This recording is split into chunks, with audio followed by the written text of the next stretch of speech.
Bienvenue à votre émission 5 minutes avec Jésus, présentée par le frère Sam et son équipe. Bonne écoute à tous.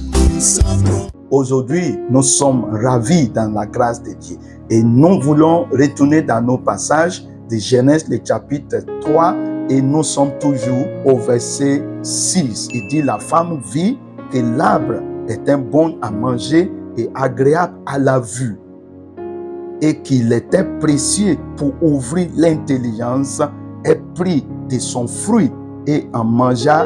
Elle en donna aussi à son mari qui était auprès d'elle et il en mangea.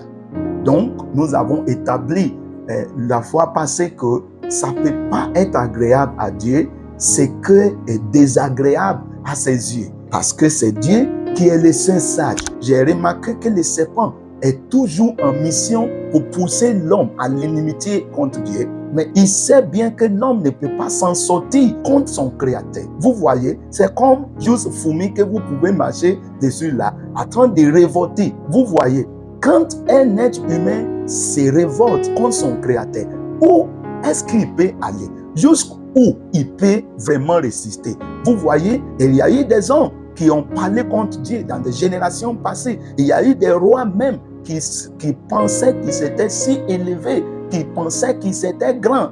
Pensez à un roi comme Hérode. Pensez à un roi comme même cet Égyptien, le Pharaon. Regardez comment il a tenu tête contre Dieu. Quand Dieu dit, libérez mon peuple parce que ce peuple va aller me servir.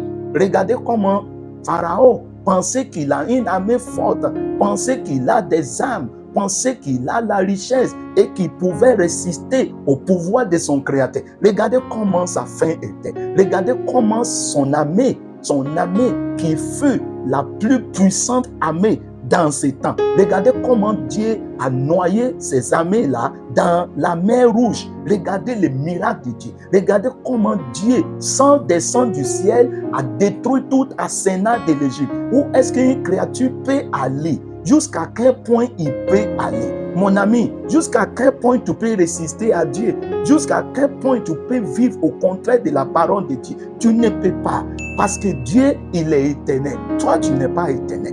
Dieu, il est le créateur. Tu es une créature. Dieu, il est le seul sage. Tu n'as pas le moins de sagesse de Dieu. Même si tu es un professeur agrégé, que tu as le plus grand diplôme dans ce monde, tu es limité devant ton créateur. Même si tu as la richesse et tu as des milliards en banque, tu es limité devant ton créateur. Donc quand le serpent pousse l'homme pour se révolter à Dieu ou poser des actes qui est contraire à ce que Dieu a dit, oh, le serpent veut détruire l'homme, le serpent veut noyer l'homme, le serpent veut amener l'homme à la mort totale, à la séparation de son créateur. Donc nous allons revoir cela dans les prochaines émissions pour voir quelle est la mission du serpent. C'était pour tuer l'homme, c'était pour détruire l'homme, c'était pour l'amener l'homme à l'abattoir, c'était pour amener l'homme à une position de détruction totale, de la mort véritable,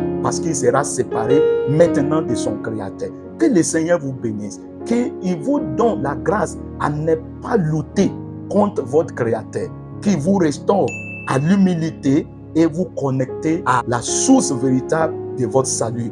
Au nom de Jésus-Christ, Amen. À très bientôt.